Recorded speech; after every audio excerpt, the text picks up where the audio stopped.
The Black Parade, My Chemical Romance's third album, which truly solidified their place as an unforgettable rock act. This seems to be one of the most widely known rock albums of the 2000s, and in my opinion, there's no other record more deserving. I'm really excited to talk about The Black Parade. It's my favorite album of all time, with some of my favorite songs as well. In this video, there will be some darker topics like death, cancer, depression, and stuff like that, so if those topics make you uncomfortable, then please click off of this video. I will be including the B-sides just for more coverage. Now let's get into it. Enjoy. I think all of you kind of expected Blood to be in last place. I don't think I really have to justify this placement. Blood is pretty much universally considered to be one of, if not MCR's worst song. Its status as a hidden track is really the only thing unique about it, and I honestly think The Black Parade would have been much better off including this either as a B-side or not at all. I suppose by itself, Blood is listenable as a joke, but if I'm binging the album, there's no way I'm ruining the experience by listening to Blood at the end. Sorry if you like this track, but I do not, and it's one of MCR's bottom 5 in my opinion. A lot of people really love Kill All Your Friends, and I never really understood all the hype around this track. Like, sure, it sounds fine most of the time, but parts like the intro and the bridge are just so boring, and the rest other than the chorus is extremely forgettable. I have to give props to the chorus though, especially the last one. It's the only section of the song that I would say I actually like, and the 8 years, 9 years, 10 effing years thing is pretty cool. I know you're probably already trying to dox me in the comments, but Kill All Your Friends just isn't that great in my opinion. Sorry. Another shorter track, The End. Despite its name, The End appears at the beginning of the album. Okay, by the way, this is probably important to mention. The Black Parade has been interpreted by so many people to the point that I don't think I'll have any remotely new ideas, so I'm not going to go as deep into the lyrics as I did in my previous video. Instead, I'll probably just try to relate the lyrics of each song to real life rather than the concept of the record when I can. Now that we have that out of the way, The End quite obviously revolves around ideas of death, regret, and self-hatred, which makes sense coming from a cancer patient, but again, I'm going to try to keep this relating to real life. Maybe this song could describe someone moving away from their family, but if I'm being honest, it 99% applies to actual death. Also the line, if you look in the mirror and don't like what you see, you can find out firsthand what it's like to be me, hits hard. I do like The End as an introduction for the album. Its transition into Dead does a great job of switching the energy from sad and slow to happy and fast. Again, The End sounds fine, but all the others are just better. 4 tracks in, and I've already offended 90% of the MCR fanbase. Oh well. Let me explain. Lyrically, Cancer is one of the band's most beautiful, but also heart-wrenching tracks. I'm not denying that. I just personally am not obsessed with this song as a whole as much as most people are. Another factor that limits Cancer's appeal to me is the fact that I've never lost a close loved one to cancer, at least not since I was a baby. I generally have somewhat of a bias against straight-up piano ballads, and Cancer happens to fit that description. While I do recognize that the piano is very well done, I'm a rock fan to a fault, so my enjoyment of it tends to be limited. Gerard's vocals are also some of his best ever in terms of emotion and projecting all his feelings into the music. I think Cancer is good, I just can't relate to it, and I usually prefer the next entries on the list. Heaven Help Us is another one of the 3 B-sides from The Black Parade. Again, I just don't see all the hype around the B-sides as a whole. This song is certainly a step up from Kill All Your Friends, but I think there's a good reason these 3 tracks were omitted from the album. Heaven Help Us has some religious references, like the title, repeated mentions of sins, praying, saints, and nails.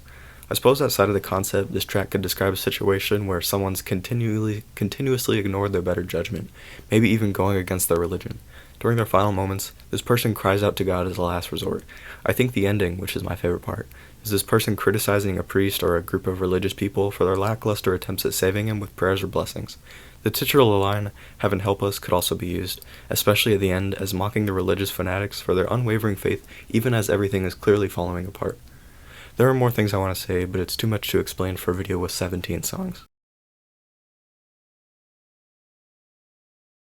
I just can't seem to stop angering the fanbase. Yes, I put Teenagers at number 12. Fight me. Don't actually, I will lose. Teenagers was of course one of the first songs I ever heard from MCR, and being 13 years old, I was instantly obsessed and played it over and over until the magic was lost.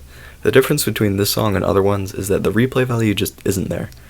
Their amount of repetitions of the chorus can make the listening experience very samey over time, with very little variety in the lyrics or melodies. I think if I didn't listen to MCR for a few years and then came back, I would enjoy the song a lot more, but as things stand now, it just isn't interesting enough to make me feel anything. Even musically, the only part that really catches my attention is the guitar solo, which is admittedly iconic.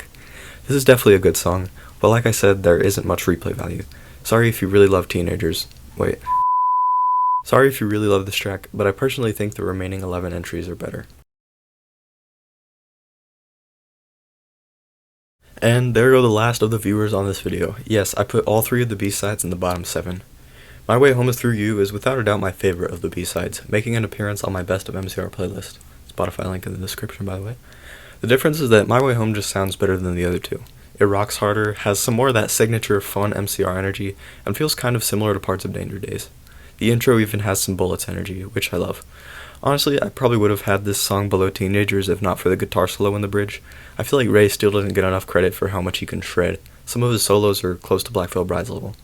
On the totally opposite side of the coin from Heaven Help Us, My Way Home is much angrier and more arrogant in tone. It could be about a rebellious person who, in all their troublemaking and mischief, loses their way home and needs someone to guide them, obviously, which reminds me of the first 2 albums. My Way Home is Through You is definitely a good song, but again, the rest are better. Sleep has grown on me a lot since my first time hearing it. I was originally very indifferent towards it, but now I've come to like it a lot more. Sleep is one of MCR's most haunting tunes, especially in the verses where most of the notes are just C, D, and E flat. There's something about this track that makes the listener feel uncomfortable, from the eerie intro to the unorthodox melodies that shouldn't work but do. The opening guitar riff sounds off somehow, like it's both happy and creepy at the same time. Even the piano throughout the song gives you the chills. I think Sleep is really a testament to how amazing MCR is creating at literally any mood. This song seems to be about someone who's dying and looking back on their life. The person repeatedly urges others to not have sympathy for him, and that he doesn't feel bad about whatever it is he did. The transmission-esque ramblings in the intro and bridge are what I'm assuming to be this dying person talking about their nightmares, which is an awesome addition to the atmosphere. If I'm being honest, most of the track isn't really that great. Like, sure, it's fine, but nothing special. Until the bridge. The bridge starts off with the rambling from the intro, eventually leading into the person yelling the words, "Just sleep," over and over again. I still don't really know whose perspective that comes from. Maybe it's the dying person or the Grim Reaper or something. I don't know. My absolute favorite part, though, is the section where Gerard is screaming, "Wake up." It's really difficult to hear behind all those crazy guitars and drums, but if you listen closely you can make it out. I'll admit the only real possibility I see here is that the person screaming "Wake up" is either the person's inner monologue in conflict with their body, or it's some spiritual being. I watched Wendigoon's Black Parade video a while ago, and his interpretation of the album, and this song especially, is by far my favorite. You probably noticed that a lot of the interpretations in this video seem a bit stretched or strained, and that's because I may be struggling with creating a meaning that's not identical to other videos I've seen, so sorry about that. As a whole, Sleep is good, and the fact that it's at number 10 speaks to the greatness of this album. Dead is a big fan favorite, and for good reason. The transition from the end is seamless and just really cool. Dead is a very fast-paced and happy-sounding track, despite its much darker meaning, which is basically that this person is dying and none of their friends really care. Its placement at the beginning of the album leads me to believe that the events take place early on in the dying person's final weeks or months. This song is from the perspective of someone or a group of people that are mocking the dying person for being sick. You seem very detached from the usual seriousness that surrounds death, opting instead to use the tragedy as a reason to celebrate. The general message is pretty similar to Kill All Your Friends, basically just making fun of a dying person, being happy that the person got what they deserved. I can't tell if the singer is saying all this to the patient's face or behind their back, but what I do know is that there's no remorse involved. That's a very common and safe storyline to use, but it's the only one I can really think of. The actual musical elements are great though, most notably the guitar. Ray goes off, getting his own guitar solo, which is probably one of his best. The chorus too is incredibly iconic. Dead's harmonies stand out to me as some of MCR's best for sure.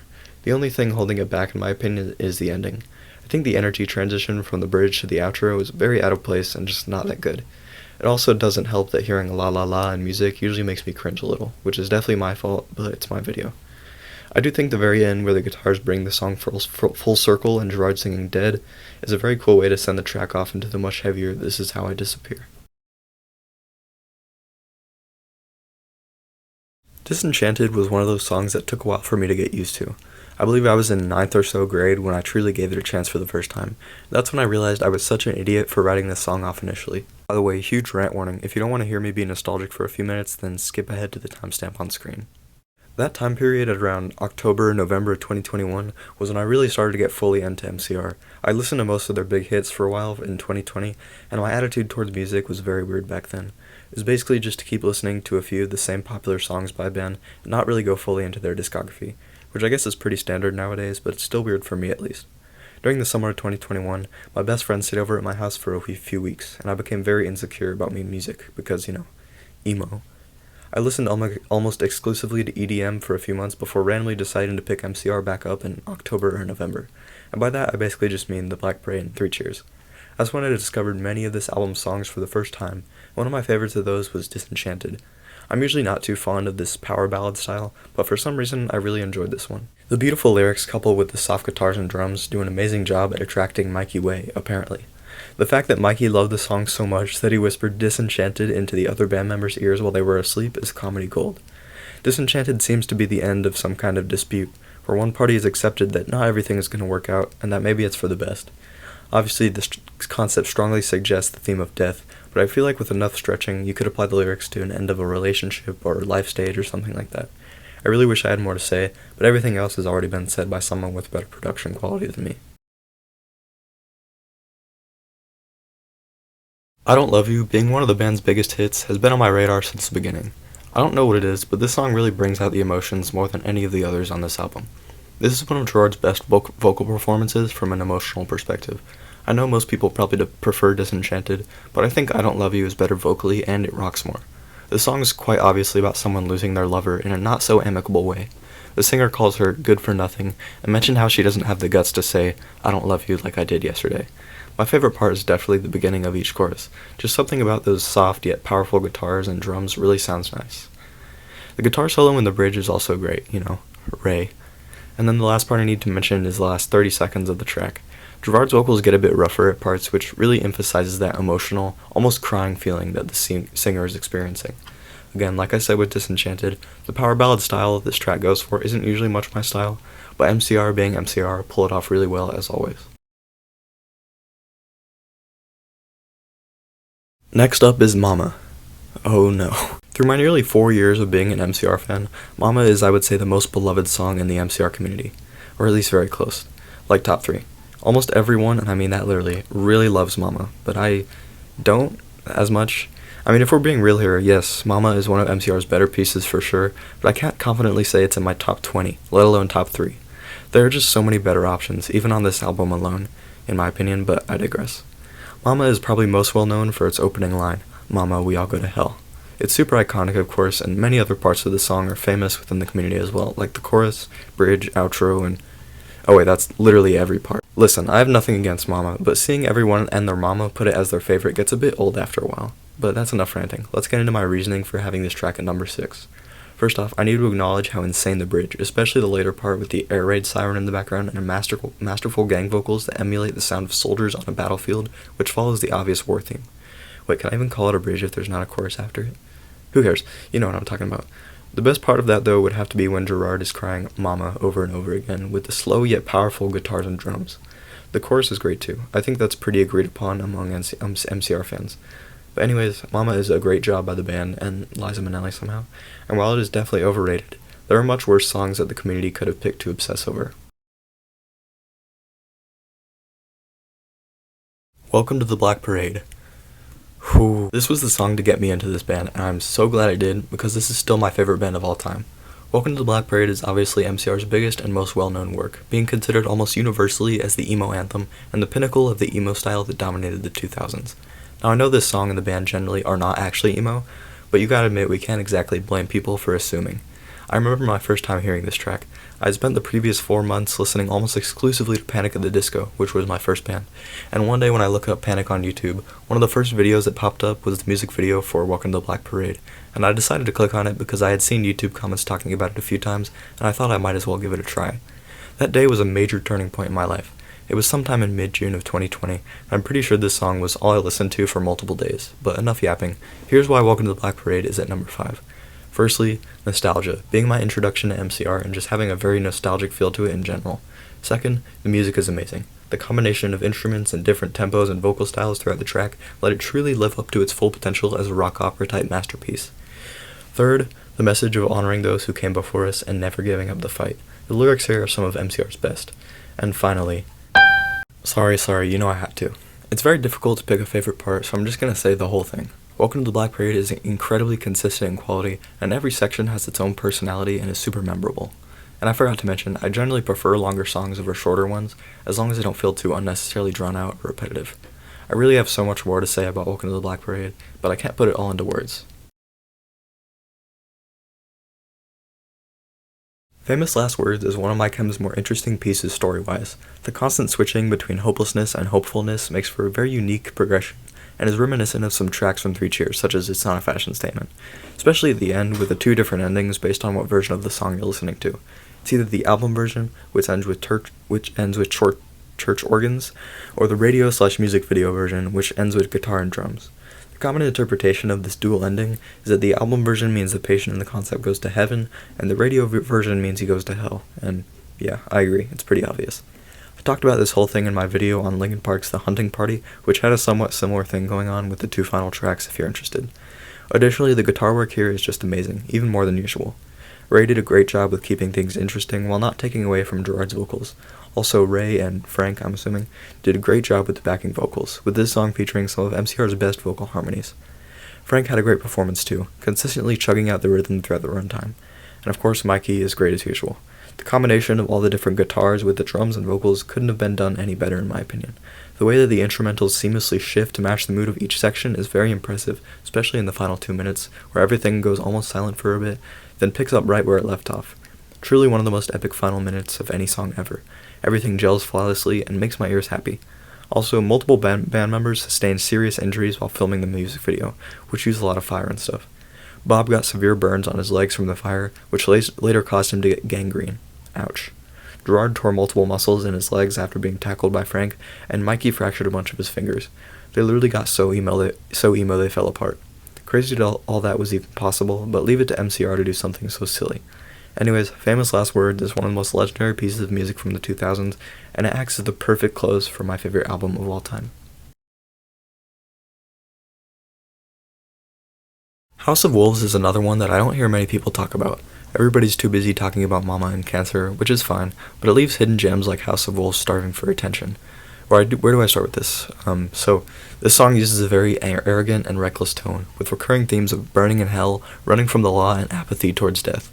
The main theme seems to be, I'm gonna do what I want, and I don't care about the consequences, and there's nothing you can do to stop me. The singer even taunts or mocks whoever he's singing to, which I like to imagine is his parents or restrictive family.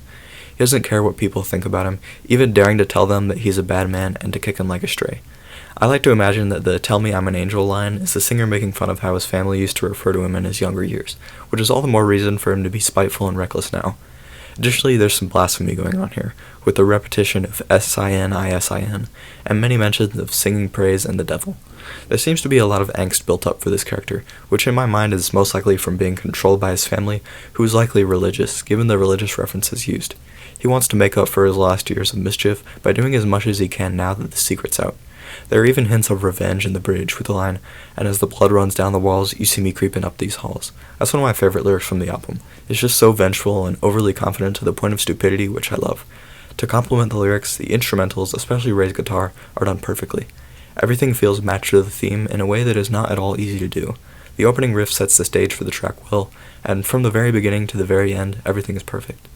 My favorite is definitely the last 30 seconds or so, where Gerard repeats, "Tell me I'm a bad, bad, bad, bad man," while Ray goes absolutely crazy in the background. Bob's absolute abuse of the cymbals and Frank holding the opening riff complete the ending amazingly, where Gerard sings the final few lines. "So get up, so get out, S-I-N, I-S-I-N. I don't know whether he's saying "sin, I sin," or "sin is in," but either way it's cool. The last 30 seconds feels like the singer taunting his family before eventually telling them to get out of his life, and shamelessly flaunting his sinfulness. I love everything about House of Wolves, the instrumentals, vocals, lyrics, all of it. Super underrated classic. The Sharpest Lives. Here we're getting into the best of the best, my second favorite song of all time. Yes, that's right, the top 2 songs in this video are my 2 favorite songs ever made. These 2 mean a lot to me, so be prepared for some rants. The first time I heard The Sharpest Lives was by total accident. It was, I believe, about Christmas of 2020. My family and I were on a road trip on the way home from seeing family for Christmas, and I'd fallen asleep in the car. The only thing I remember is falling asleep for one of the randomly generated music mixes from YouTube, and waking up to the final minute or so of The Sharpest Lives blasting through my headphones. I'd never heard it before, and I woke up and immediately thought, wow, that was insane. Keep in mind at this point, I was only really interested in listening to MCR's hits and a few other randoms here and there, so this more sinister and metal type style is something I'd never really heard before. Having just woken up, I was so tired that I didn't think to check what the song's name was, and somehow I didn't think to check YouTube history, so I thought I would never hear it again. That was until a few days later, while working on a jigsaw puzzle I had gotten for Christmas, when I randomly decided to search for this mystery song. I only remembered it was from the Black Parade album, so I started playing the songs I didn't know. Once I played The Sharpest Lives, I had a feeling that this could be the one. As I kept listening, the anticipation was building up to see whether the ending matched the one I remembered from the road trip.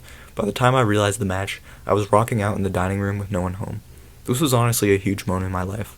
It was one of the first times I was instantly obsessed with a song like this, and I played it on repeat for at least the next day or two. I think what added to the obsession was the fact that I had almost never heard a song be so blatantly violent or have moaning in it. Yeah, I'm that sheltered. So my 13-year-old self felt extra rebellious. Thinking back, it's not even that violent. I listen to worse on the daily now, but that's besides the point.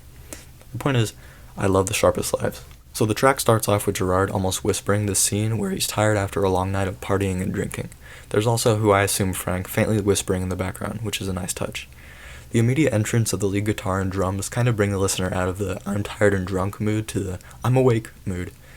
I love the line, you can watch me corrode like a beast in repose. It's just super cool. After that, the pre-chorus comes in with just the right amount of bass from Mikey, and the lead guitar coming back in right before the chorus starts. The chorus is one of, if not my favorite chorus of all time. All the guitars gain higher intelligence and start playing one of the most musically satisfying combinations of notes ever. My favorite example of this being when Ray raises the pitch during the lines Surrender, the sharpest lives are the deadliest to lead. Bob's drumming, while being less prominent compared to many of the tracks on the album, does what it needs to do. Also, the vocal harmonies, especially in the line, and you can take all the pain away from me, are top-notch. Then after the first chorus is the moaning. Yeah. The second verse is the one everyone talks about, putting a very dark spin on the meaning. It goes from I'm drunk and tired in the first verse to let's do something totally depraved in the second verse. Like, how did they even come up with this stuff? You can take off your skin in the cannibal glow. Juliet loves the beat and the lust it commands. Drop the dagger and lather the blood on your hands, Romeo. Like, what? Anyways, the pre-chorus and second chorus happen, which are amazing, of course. My favorite part, though, well, it's not really one part. It's more like the bridge and on. The chorus is already epic enough, but then the instrumentals suddenly change up to an even more sinister and daunting tone. I've never heard any other band execute this sudden change of tone the way MCR does. Frank's dudum dudum at the start of the bridge and Ray's guitar slowly fading in before going insane with a sudden guitar solo is just like, how do you even think this up? The cherry on top, though, is during Ray's shredding, you can hear these almost evil-sounding vocals in the background. I guess I would call them chants. I like to think of the bridge as a sort of story. The beginning is like you're running into this giant movie-style castle in a desolate land, and when the chants come in, they're from the stone gargoyles that come alive and start circling you above. And then the last 2 seconds of the bridge are when you enter the final boss's room. This little story has no connection to the lyrics whatsoever, but it's the picture that's painted in my mind. The final chorus is the boss battle. Imagine a super hyperbolized, evil, and giant version of Bowser from Mario. I've tried comparing the last chorus to the first two. I had trouble finding any musical differences except for a few note changes later on, but the third chorus feels notably more epic in a sense.